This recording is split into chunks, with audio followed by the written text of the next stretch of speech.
You meet all kinds in this line of work, but she was something else. A true professional. She told me her entire industry was based on performance. And I'll be damned if she wasn't a master of her craft. The technique, the sheer stamina, the way she could work for hours without a break. It was almost impressive in a terrifying sort of way. I thought I knew the game, but she showed me a level of skill I didn't even know existed. It took me days just to recover from that session. The rain was coming down in sheets, turning the sprawling parking lot of the Pilot into a shimmering black ocean of asphalt and diesel fuel. It was the kind of rain that had weight, the kind that hammers on the roof of a sleeper cab and tries to wash away the last 10 hours of white line fever. I was on my mandatory 30, hunched over a cup of coffee that tasted like burnt ambition, just trying to feel human enough to finish the last leg to Knoxville. The whole place smelled of wet pavement, regret, and the faint, greasy promise of a roller dog that had been under a heat lamp since the Bush administration. That's when she walked in, and the whole vibe of the place curdled like old milk. She wasn't a trucker, that was for damn sure. She looked like a cartoon character that had escaped its frame and was now desperately trying to find its way back to the animation cell. Her hair was the color of a blue raspberry Slurpee, a chaotic nest that defied gravity. She wore a black hoodie with some kind of glowing, pixelated skull on it, and headphones the size of dinner plates were slung around her neck like a high-tech yoke. She paced back and forth in front of the coffee machines, radiating an aura of pure, distilled rage, muttering to herself like a malfunctioning robot reciting error codes. My brain, running on 14 hours of highway hypnosis and cheap caffeine, did the math. Young, out of place, agitated, alone at a truck stop at 2 a.m. in a biblical downpour. The equation only has one answer. It's never a good one. I'd seen it 1,000 times in 1,000 truck stops, just like this one. She was new to the game, probably had a fight with her manager, maybe got kicked out of a car by a John who didn't like her attitude. A lot lizard in training, still figuring out the ropes. I sighed, took another sip of my battery acid coffee, and minded my own business. Or tried to. It's hard to ignore a blue-haired hornet buzzing around your head. After another minute of her frantic, agitated pacing, she stomped over to my table. Not near it, to it. She planted her hands on the sticky, perpetually damp surface and leaned in, her eyes locking onto mine. "You look like you know what you're doing," she said. It wasn't a question or a compliment. It was an accusation, as if my competence was somehow responsible for her current predicament. Only on days that end in Y, I grunted, not looking up from the swirling brown sludge in my cup. "What do you want?" "My connection is terrible here," she said, her voice tight with a frustration so profound you'd think she'd just been diagnosed with a terminal illness. She gestured vaguely at the ceiling, as if the Wi-Fi router had personally offended her ancestors. I just nodded slowly, letting her get to the point. The script is always the same, just a few of the words get changed. I need to get my work done. It's a performance-based industry. Tell me about it, sister, I thought. I finally looked up at her. Her eyes were wide, intense, with dark circles under them that spoke of long nights and poor choices. "Look," she said, lowering her voice a notch, leaning in so close I could smell the faint scent of sugar-free energy drink on her breath. "If you have the right hardware, we can go to your place and I can show you how I perform. We can work it out in the back." I took a long, slow sip of my coffee, letting the silence hang there between us, thick and heavy. Asterisk hardware. Perform. Work it out in the back. Asterisk, she wasn't even trying to be subtle. It was the clumsiest pitch I'd ever heard, like a rookie trying to sell encyclopedias door to door. But in this business, you had to admire the directness. I gave a slight, almost imperceptible nod. The universal sign, for I hear you. Now let's see the rig.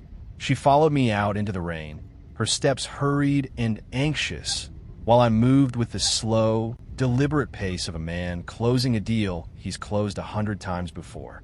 She climbed into the passenger seat, dripping all over the floor mat I just cleaned last week. I swung myself up into my worn leather throne, the familiar groan of the seat a welcome sound. I hit the button on the door. The pneumatic lock hissed, then clicked shut with a heavy, final thud that sealed us in our own little world. All right, I thought, leaning back in my seat. Let's start the negotiation. The cab was quiet for a moment, save for the rhythmic drumming of the rain on the roof and the low, reassuring hum of the APU, keeping the air from getting too thick. She shivered, pulling her knees up to her chest and wrapping her arms around them. A little ball of blue-haired misery, looking out at the blurry neon lights of the Pilot. I gave her a minute to settle in, to start her pitch. It always starts with a sob story. "I can't believe the lag," she muttered, staring at her own ghost-like reflection in the rain-streaked window. "It's making my performance completely unplayable. My numbers are tanking. Sternlach. Performance numbers, asterisk." I nodded sagely, playing my part. It was all code. It had to be. Lag was a slow night, no customers. Performance numbers was her take-home pay. Everyone in the service industry worries about their numbers, from a waitress slinging hash to a girl slinging, well, whatever she was slinging. She was just trying to establish a professional rapport, I figured. Show me she was serious about her work, not some amateur wasting my time. "It's the platform," she continued, her voice rising in genuine frustration. "You can have the best peripherals in the world, the best technique, but if the platform isn't stable, you're just dropping frames." She shook her head, a real tragedy queen mourning her lost potential. "I need something solid. I need to be hardwired. Wireless is just too damn unreliable for what I do." I had to physically stop myself from smirking. Hardwired. This kid had all the subtlety of a drop transmission. Still, point for trying. She was clearly getting impatient with my silence, so she started to set the stage herself. She shucked off the big, damp hoodie, tossing into the footwell without a second thought. Underneath, she was wearing a black t-shirt with some other pixelated monster on it. Then she kicked off her sneakers, which looked like they'd been in a losing fight with a lawnmower, and tucked her feet up under her on the seat. She was making a little nest for herself. An invitation. All right, I thought, I get it. She's ready to do business.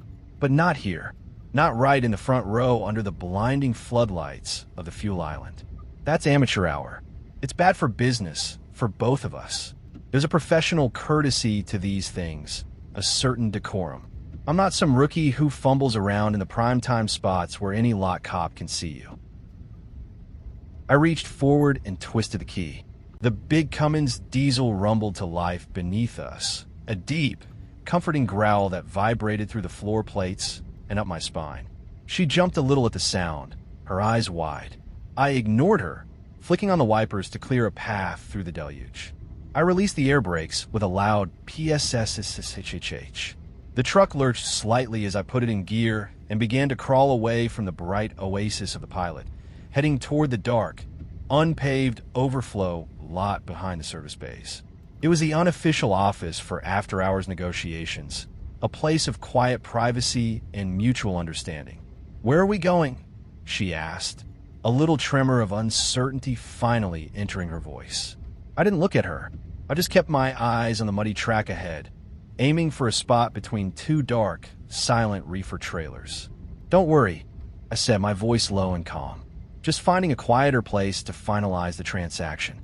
I eased the rig into a dark slot between the two refrigerated trailers, their cooling units silent for the night. The only light was the faint green glow from my dashboard instruments.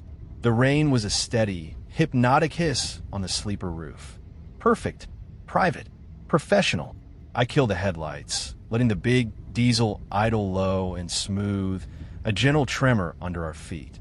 I turned to my seat, the worn leather groaning in protest, and gave her my full attention. The air was thick with unspoken expectation. It was time to get down to brass tacks. "All right," I said, my voice a low rumble that didn't need to carry. "Let's talk terms. What's the going rate for a full night's performance?" She blinked, her head tilting with an expression that wasn't coy or flirtatious, but genuinely, profoundly confused, as if I just started speaking ancient Greek. "Terms? What terms?"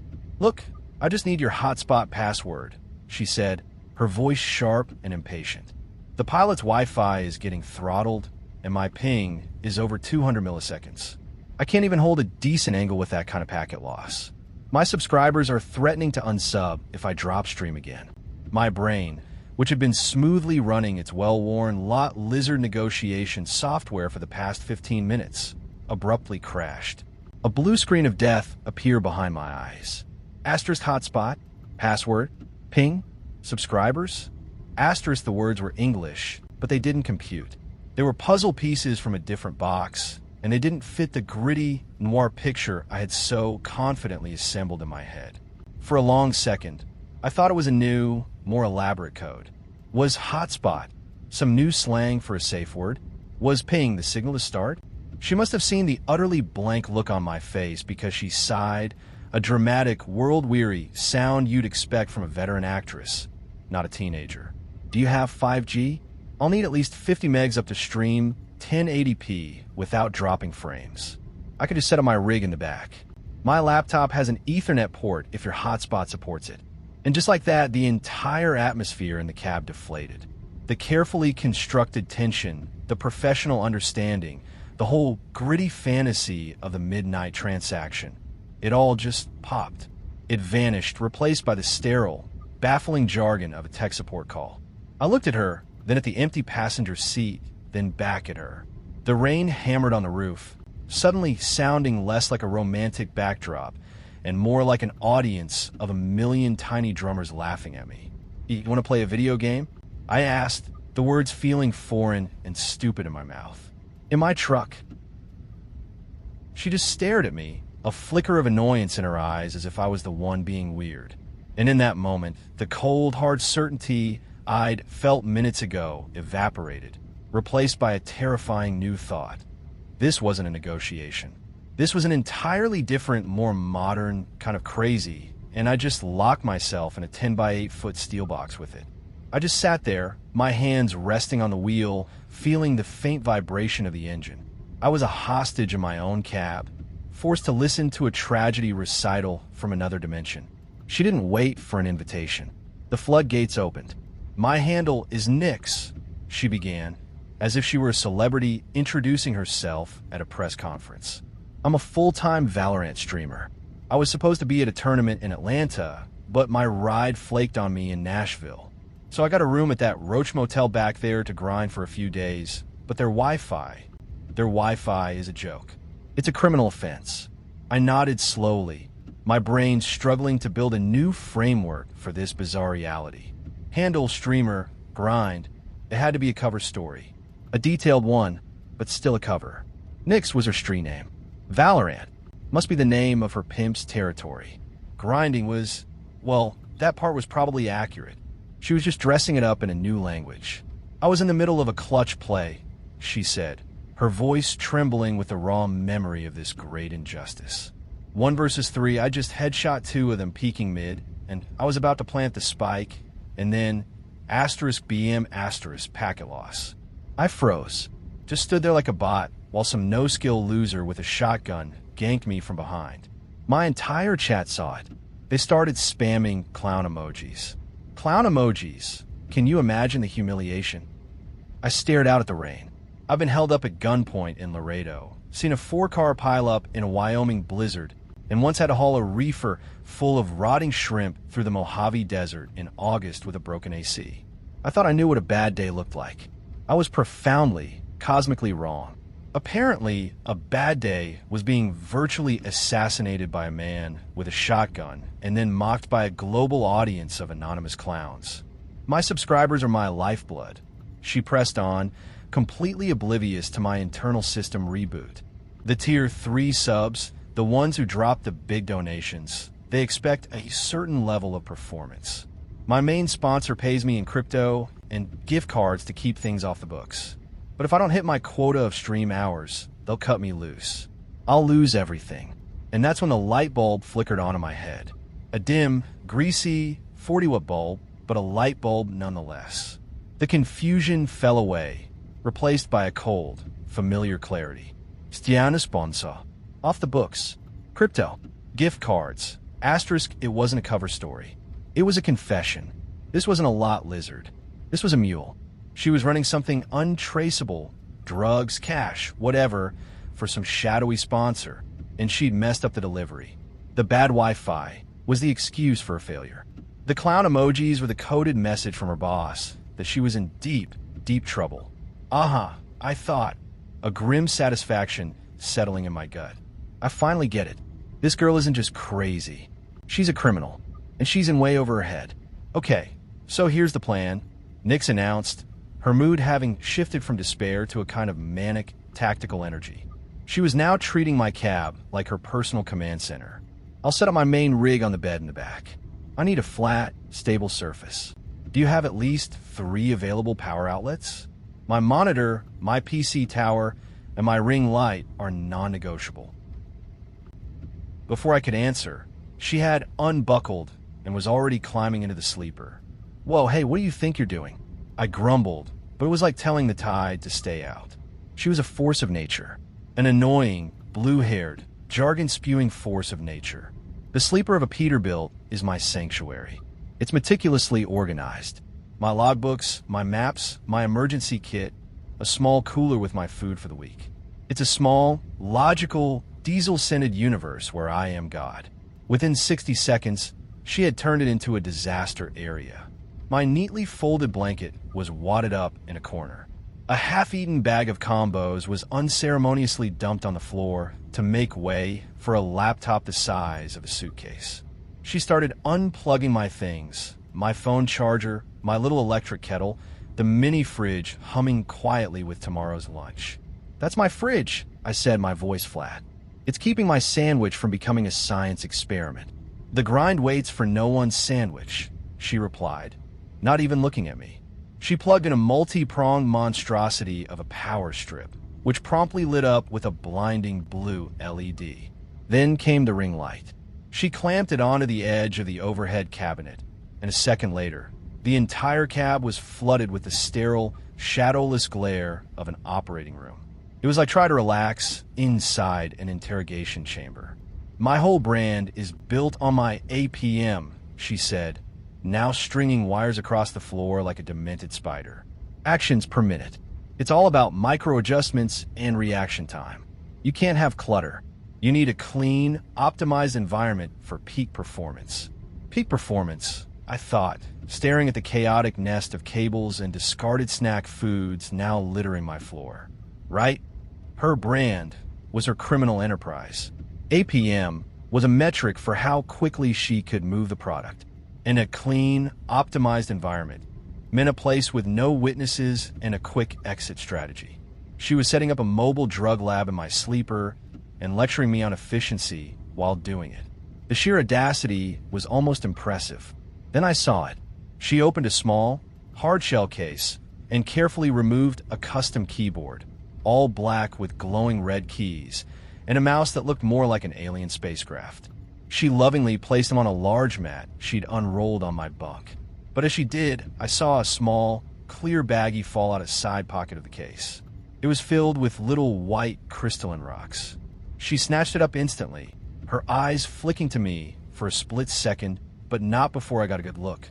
My theory solidified from concrete into pure, hardened steel. It wasn't just cash. She was moving product herself. And now her meth lab was officially open for business in the back of my truck. Bingo. It all clicked into place. The crypto, the paranoia, the G Fuel. Sherlock Holmes had his 7% solution. This one was running a mountain lightning solution. I felt a grim satisfaction. I hadn't just picked up a passenger. I'd cracked a case. My mind was racing. I thought about just kicking her out right then and there, throwing her and her rig out into the mud and calling the cops. But then a smarter, more cynical part of my brain took over. If I called the cops, my truck would be impounded as a crime scene. I'd be tied up for days, maybe weeks, answering questions, losing miles, losing money. My dispatcher would have my hide. No, a direct confrontation was messy, inefficient. Besides, I had a new theory, a better one. People like her, clumsy and arrogant, get caught, which meant there was probably a reward for turning her in. A quiet, anonymous tip to the right people could be very profitable. I just needed more proof. I decided to play along. All right, I said, forcing a tone of weary resignation. Just try not to blow a fuse. This rig wasn't designed to power a space shuttle. She flashed me a triumphant smirk. "Don't worry, old-timer. I know my power draws." She typed a few commands in her laptop, and the screen flickered to life, showing a chaotic, colorful battlefield. She put on her ridiculous headphones, a microphone swinging down in front of her mouth. "Okay, chat, I'm back," she chirped into the mic, her voice suddenly transforming into a high-pitched, syrupy sweet persona. "Sorry about that. My connection had a little hiccup, but we're back online, hardwired, and ready to frag some noobs." I watched her for a few minutes, my eyes narrowed. Her fingers danced over the glowing keyboard, a flurry of clicks and taps. Her eyes were glued to the screen, her face a mask of intense concentration. She'd lean in the microphone and say things like, "Big props to Shadowblade69 for the 5-gift sub-bomb. You're a legend, my dude." Or "OMG, that Jet is literally cheating. I'm reporting him." It was a performance, all right. She was communicating with her network in real time, right under my nose. Shadowblade69 was probably her supplier, confirming the drop with a 5-gift sub-bomb, 5 ounces of product. Reporting that cheating Jet was code for telling her people that a rival dealer was encroaching on her territory. The whole thing was a public broadcast of her criminal activities, hidden in plain sight. It was brilliant in a completely psychotic way. I was right. I just had to be patient, let her dig her own grave, and wait for my chance to cash in. My new strategy was set. Stop fighting, start watching. After about 3 hours of her clicking, tapping, and occasionally shrieking like a mandrake being ripped from the earth, a new crisis emerged. "Oh no," she moaned, dramatically pulling off her headphones. "I'm out of G Fuel. My focus is crashing. I can't play like this." Before I could tell her that was her problem, she was already rummaging through a backpack. She produced an empty plastic shaker cup with the same glowing skull logo as her hoodie. "We have to go back to the pilot," she declared. "I need my fuel." The thought of going back into that brightly lit haven of normalcy with this creature in tow made my skin crawl. But my new strategy was to play along, gather evidence. "Fine," I grunted, firing up the engine again. "But make it quick." Walking into the pilot with her was like escorting a minor celebrity from another planet. Heads turned.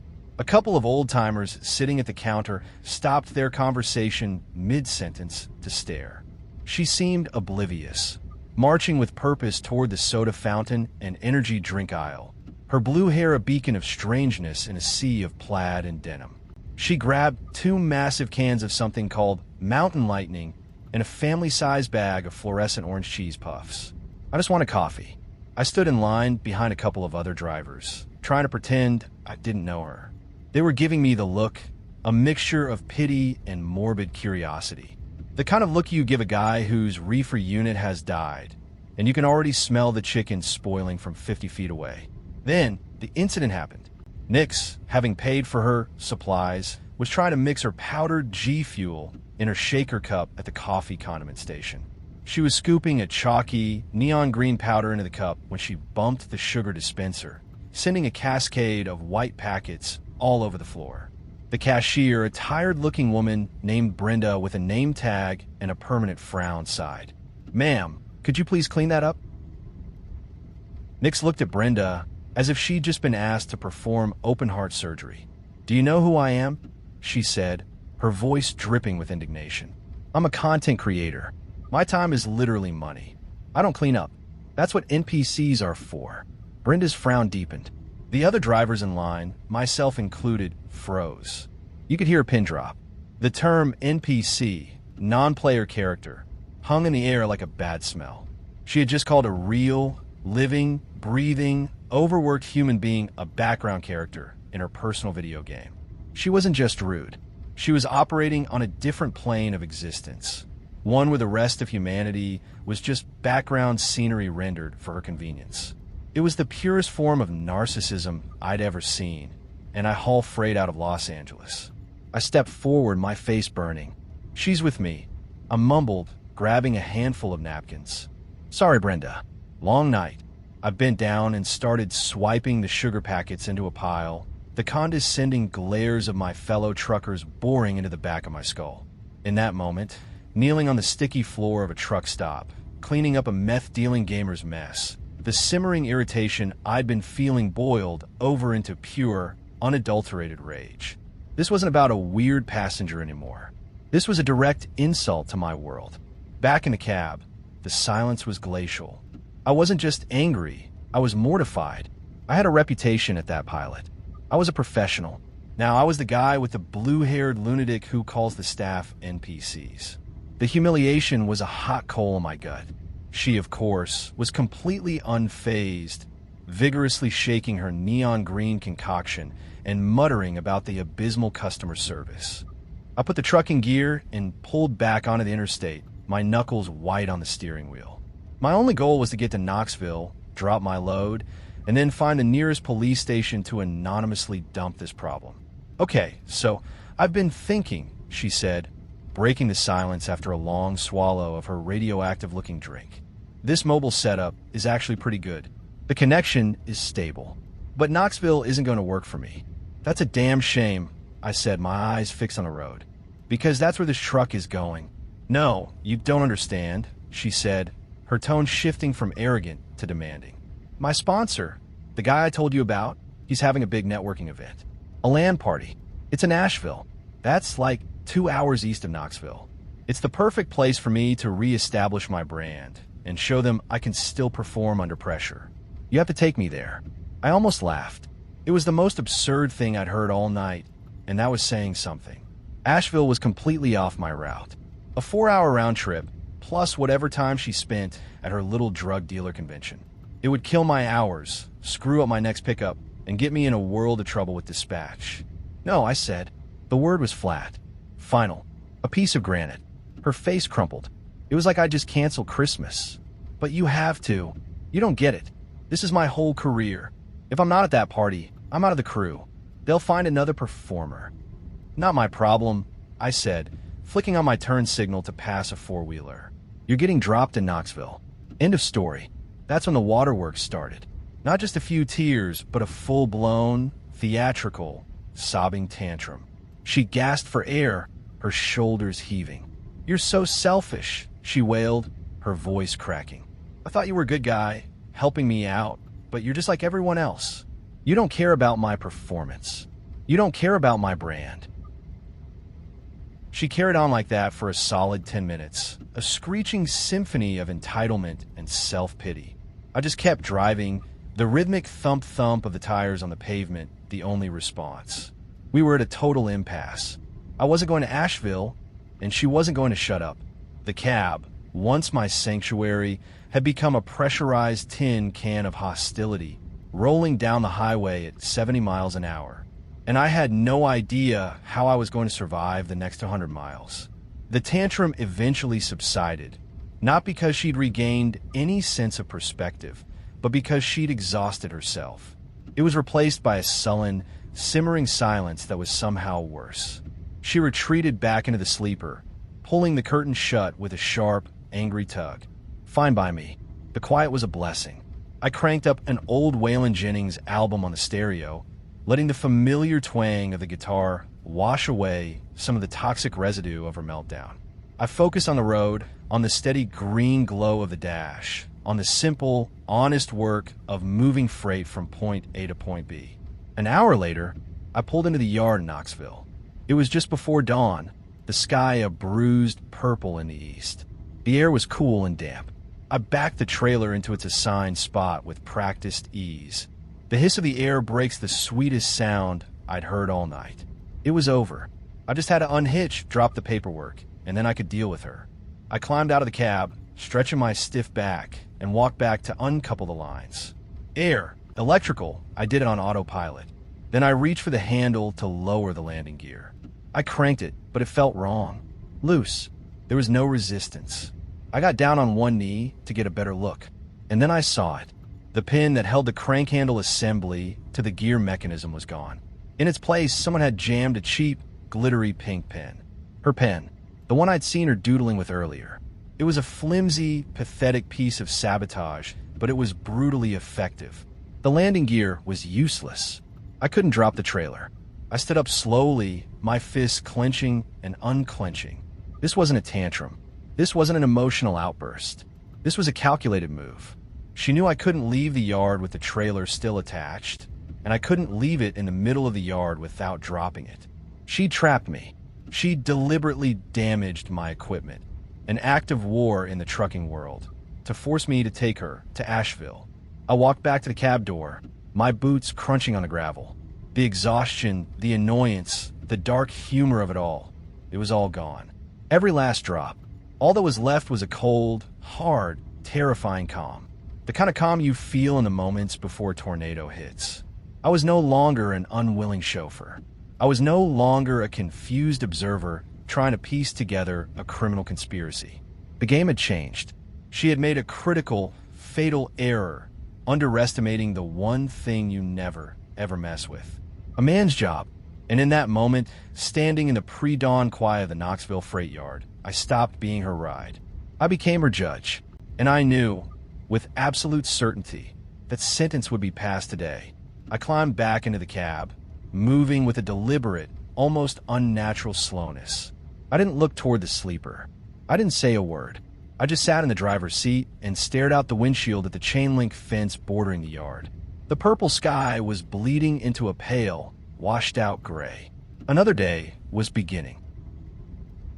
My internal monologue, which had been a constant, chattering stream of sarcasm and flawed detective work, went silent. The noise was gone. The confusion, the second-guessing, the half-baked theories about meth and secret codes. All of it was just static that had been abruptly switched off. In its place was a profound, diamond-hard clarity. She broke my truck. That one simple fact echoed in the quiet of my mind. It wasn't about her subscribers, her sponsors, her fake tragedy, or her real crimes. It wasn't even about the humiliation at the pilot. Those were annoyances, distractions. This was different. This was a line drawn in diesel and grease, and she had stomped all over it with her ridiculous, lawnmower-chewed sneakers. She had intentionally damaged the tool of my trade, the machine that paid my mortgage and put food on my table, all for a childish whim. I felt no anger, not a flicker. Anger is a hot, messy emotion, and what I was feeling was cold. It was the cold logic of a problem that needed a permanent solution. The circus was over. The passenger had revoked her own privileges. I made a quiet, simple vow to myself, right there in the driver's seat. I was going to fix this. Not just the landing gear, but the entire situation. I didn't know how yet. The plan hadn't formed, but the decision had been made. It settled into my bones with the weight and finality of a tombstone. She was going to get her lesson in reality. A full, immersive, non-refundable education. Class was now in session. The only question left was what the final exam would look like. I took a deep breath, letting it out slowly. Then I put the truck in gear, pulled out of the yard, and pointed the nose of the Peterbilt east toward Asheville. I pulled the rig into the sprawling parking lot of the Civic Center, navigating through a sea of minivans and cars plastered with anime stickers. The place was a madhouse. Hundreds of people, mostly kids and young adults, were milling about, dressed in elaborate costumes. There were knights in plastic armor, girls with cat ears and tails, and at least 3 different guys dressed as some spiky-haired cartoon character with a giant sword. Nix peered through the windshield, her smug expression melting into one of utter horror. What is this?" she stammered. "This isn't the address. This is NicoCon. It's a convention for weebs and furries. My networking event is at a private warehouse downtown." This is what the sign said. I lied smoothly, pointing to the massive banner over the entrance that read, "Welcome NicoCon 2023. Asheville. Big event. Looks like your people." I killed the engine and looked her dead in the eye. "Time to go perform." "No, you idiot. This is the wrong place," she shrieked, panic finally dawning on her. "You have to take me to the right address." "Can't," I said, popping the locks on the doors. I swung myself out of the cab and walked to the passenger side, yanking her door open. "Service ends here." I climbed up into the cab, straight past her into the sleeper, and started unplugging her precious rig. I grabbed the monitor and her tower, a heavy, humming black box covered in more glowing blue lights. "What are you doing? Stop. That's a custom-built liquid-cooled system," she screamed, scrambling after me. I ignored her setting the tower and monitor down carefully on the curb. Then I went back for the keyboard, the mouse, the spider's nest of cables, and the obnoxious ring light. I piled it all neatly on the pavement next to a storm drain. A group of kids dressed as wizards paused to stare at the bizarre spectacle. Nyx stood there, helpless, watching her entire digital world being deposited onto the dirty concrete. "You can't just leave me here," she cried, her voice cracking with a mix of rage and genuine fear. I hopped down from the cab for the last time and faced her. "Look at it this way," I said, my voice calm and even. "You wanted a bigger audience. You wanted to build your brand. Here you go."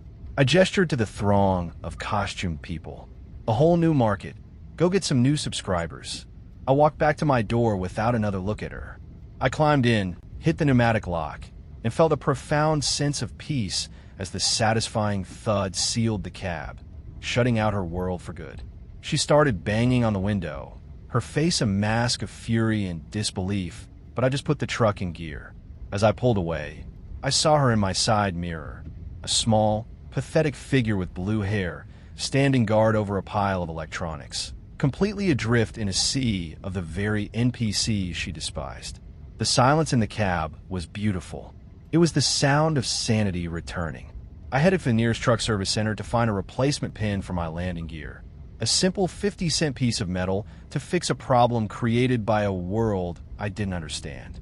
As I drove, I thought about Nyx and her whole generation of people who live through a screen. They think the real world is just a backdrop for their digital drama, a place filled with background characters and resources to be exploited. They don't understand that their Wi-Fi, their energy drinks, their precious PCs, all of it gets to them on a truck. It all runs on diesel and logistics, and men like me who understand that if the landing gear is broken, nothing else matters. She spent her life obsessed with a 200 millisecond lag. Turns out, the real lag was the 18 years between her birth and her first real-world consequence. I was just the guy who delivered